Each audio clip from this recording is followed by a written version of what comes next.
subida do preço dos bens essenciais e por aí fora. Ó, Portanto, Pedro, há fatores aí que... já está um excelente pretexto, o norte da África, já está aí um excelente pretexto Não é um pretexto, é um facto... para se prever novas medidas de austeridade. Não, e convém não, esperar. repare que, Mas não, Mas a ainda chanceler alemã deixou a não é porta aberta a essa possibilidade. deixou a Em porta relação- aberta, não, deixou a porta completamente existir, escancarada. Agora, mas porquê? é como em relação a qualquer Estado-membro da União Europeia, que para efeitos de cumprimento sei. das metas estabelecidas Pedro, no Pacto de Estabilidade e Crescimento, mas deixe-me no caso dizer- de uma evolução negativa da economia, ter que fazer um acerto Claro. a meio do percurso. Claro. Ou Deus nos permitisse ter fé no engenheiro Sócrates e acreditar no engenheiro Sócrates. Tomara ele. Para bem da pátria e bem da República. Mas, infelizmente, o histórico não é este o caso. Por falar em histórico, ele diz que esta redução é uma redução histórica da despesa da administração pública. Histórica é, sem dúvida nenhuma, os dados, os índices que o Partido e o Governo Socialista nos têm conduzido até aqui. 11,2% de desemprego, o déficit histórico das contas públicas, é assim, o endividamento que o Partido Social Democrata há tanto tempo falava de endividamento público e que o Partido Socialista chutava para trás das costas e sequer a conversa de quem não era moderno, de quem não tinha uma visão moderna da economia, as taxas de juros históricas que estamos a pagar, isso é que é histórico, e não é currículo, não é um currículo histórico, é cadastro histórico. Bom, mas relativamente ainda à reunião se João permite, e o Pedro, relativamente à reunião do engenheiro Sócrates com a chanceler Merkel, a questão fundamental que o engenheiro Sócrates quer, e aqui é que está a resposta do $1 milhão que nós precisamos saber, é se o Fundo de Estabilização Europeia é ou não flexibilizado, por um lado. Ou seja, se pode servir para os Estados recorrerem ao seu empréstimo e, por outro lado, se o Fundo de Estabilização da União Europeia pode ir às compras da dívida pública soberana com um juro pré-definido, evitando as especulações de mercado. Por outro lado, que esse Fundo de Estabilização dobre, ou seja, que passe de 750 milhões para o dobro. Bom, esta era a grande questão. Esta é a grande questão que se põe a Portugal e isto era, digamos, aquilo que o engenheiro Sócrates devia trazer como uma grande notícia. Não trouxe. Mas, além de não ter trazido, e ter trazido aí sim todas as reservas da chanceler Merkel, traz uma resposta do Sr. Axel Weber, que é o governador do Banco Central alemão, em que diz: nós não estamos dispostos a mexer no fundo. Não estamos dispostos a mexer no fundo. Isso significa que aquilo que era o essencial da conversa do Sr. Engenheiro Sócrates com a chanceler não tem resultado.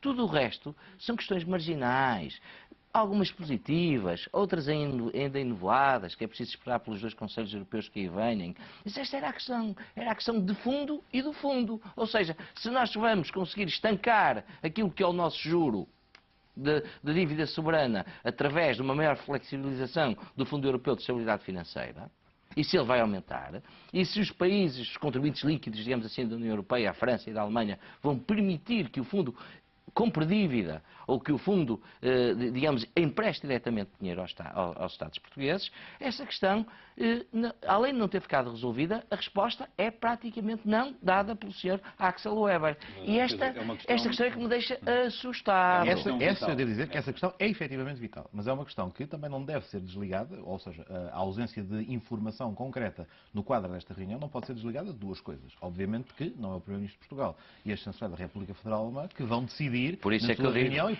vão encerrar a questão quanto ao fundo. Isso é uma questão que se resolverá no quadro dos Conselhos Europeus, principalmente do de 20. Mas não existiram Agora, sinais. por outro lado, e era outro nesse sentido. aspecto que também a situação política interna alemã também tem que ser tida em conta. A chanceler alemã vem de uma derrota eleitoral muito significativa no Estado de Hamburgo a semana passada e antecipa e tem a caminho mais 6 eleições, uma das quais num bastião democrata cristão do Sul. Mas o Sr. Axel Weber, que é o governador central, não vai a votos. Não, vai a Sra. Angela Merkel, Vai a que senhora Angela Merkel. foi a interlocutora E que é quem terá a palavra final no quadro da viabilização ou não da flexibilização do fundo Weber, e, no fundo, também no que diz respeito ao caminho que se quer levar esse tipo de configuração. Até devido a esta questão eleitoral, isso pode ser...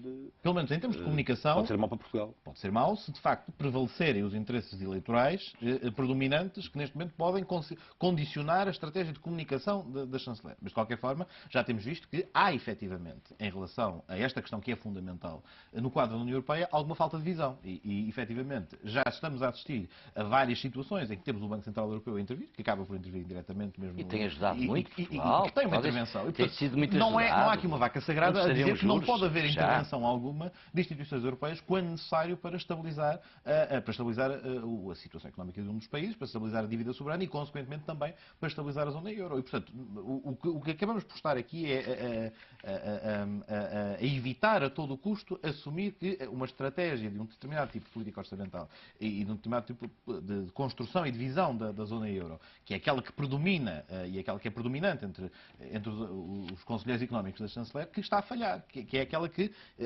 assenta na lógica de cada um por si e que, portanto, a intervenção centralizada do fundo ou de que outra instituição for deve ser levada ao mínimo. A prática tem demonstrado que não só isso assim não é, porque tem havido, através do Banco Central Europeu, por exemplo, algumas intervenções, e no passado já se fez um reajuste, como aquilo que se tem revelado também, por força, quer da intervenção da Irlanda, quer da intervenção da Grécia, é que as medidas como estão a ser adotadas sem mais, também não estão a cumprir estritamente todos os objetivos que se propõem, que não passa apenas e exclusivamente pela consolidação orçamental. Temos menos de 2 minutos para o final deste debate. Luís, se não houver fundo branco em relação a esta flexibilização do fundo, é inevitável eu acho que Portugal tenha que Eu acho que vamos ter mais notícias. Infelizmente, e eu sou claramente contra a entrada do Fundo Monetário Internacional em Portugal, acho que não vai trazer muitas coisas boas, ao contrário de algumas pessoas do meu partido, até bem mais notáveis do que eu sou completamente. Acho que temos que resolver isto sozinhos. Acho que o Fundo Monetário Internacional vai ser um fator impeditivo de um crescimento económico. E eu lembro que a economia portuguesa teve outra contração de 0,3 em relação ao seu período homólogo segundo os últimos dados do Eurostat no último trimestre do ano passado, e os dados são recentíssimos, são de agora. Por isso, a questão aqui não é só uma questão orçamental, é uma questão, já dizia Kennedy, é uma questão económica. Nós temos de ter receitas, temos de pôr a economia a funcionar. E o que vem aí não é bom se isso não acontecer, porque o Fundo Monetário Internacional pode colar um conjunto de medidas extraordinárias, olha, por exemplo, estas para tapar esta nova vaga de botão que o Sr. Ministro das Obras Públicas foi anunciar ao Parlamento ontem, de 12 milhões de euros no setor portuário, no setor ferroviário, no setor aeroportuário, no setor rodoviário até 2015. Não percebo onde é que este senhor mágico das obras públicas vai buscar o dinheiro, de que cartola ele vai tirar este coelho endinheirado. Não consigo perceber. Por isso, o Fundo Monetário terá uma intervenção aí, mas no que toca àquilo que é o desenvolvimento económico e, por isso, a criação de emprego, a criação de riqueza, o Fundo Monetário Internacional não é um bom auspício para Portugal. Pedro, já agora, quanto a esta tónica, eu duvido que estes 12 milhões representem uma vaga. Eu acho que eles representam investimentos, em alguns casos planeados, investimentos que, em alguns casos, beneficiarão da possibilidade de fundos estruturais europeus e, por outro lado, também que são em áreas relevantes também para promover o crescimento da economia e que são relevantes também para relançar as situações. Para rematar, quanto ao aspecto fundamental aqui, eu diria que estamos de acordo quanto a uma coisa. Uma intervenção externa é algo extremamente negativo e, de facto, nós temos entre nós a capacidade de, por nós próprios, ultrapassarmos o momento que atravessamos. Contudo, há uma dimensão que nos ultrapassa, que é aquela dimensão em que somos uma economia integrada, não só no mercado único, mas também na zona euro, e, consequentemente, estando a sofrer diretamente, porque também estamos desacompanhados a nível de todos os instrumentos que nos permitiriam reagir digamos, a intensa especulação em torno da dívida soberana. Não dependemos só de nós próprios. Senhores, muito obrigado por termos chegado aqui. Tenho que terminar o debate. Muito obrigado mais uma vez pela vossa presença. Hoje analisámos ainda o eco e o impacto do encontro de ontem entre o Primeiro-Ministro e a chanceler alemã Angela Merkel. Amanhã outros temas estarão em foco.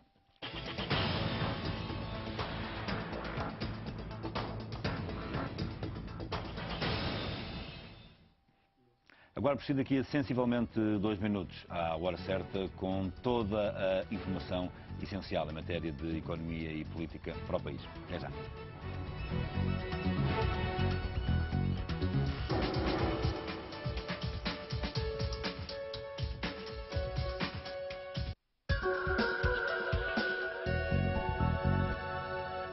Pessoal, estou tudo. Está bonito isso.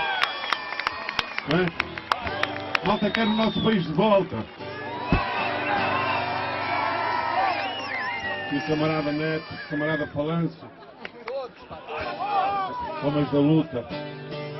Camaradas, vamos cantar uma canção que fala sobre o desespero da adolescência.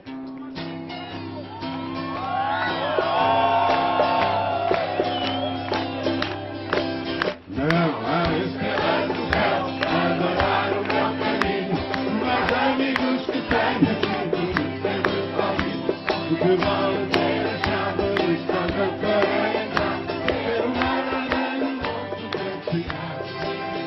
A primavera da vida é bonita de viver, toda canção só brilha como se está chover. Para mim, 10 de janeiro são frio de deixar. Que o dinheiro se livra me tornar. Passo horas no café, sem saber para onde ir. Tudo à volta é tão feio, só me apetece fugir. Vejo uma noite ao espelho, o corpo sempre a mudar. De manhã ouço um conselho que o velho tem que andar. A primavera da vida é uma depressão, só brilha. Para mim, 10 de janeiro são frio de deixar. Subiu para me chamar.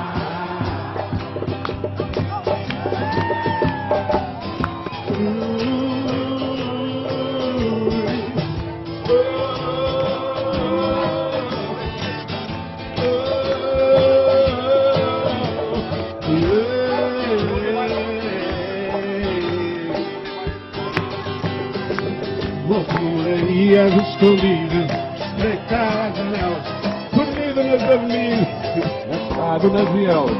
Veio o meu primeiro amor, foi entre a frente e cegueira. Sai da frente, por favor, estou entre a espada e a parede. Não vês como isso é duro, ser jovem não é um curso. É de encarar o futuro com orgulhos do rosto. Porque aqui tudo é incerto, não pode ser sempre assim. Se não fosse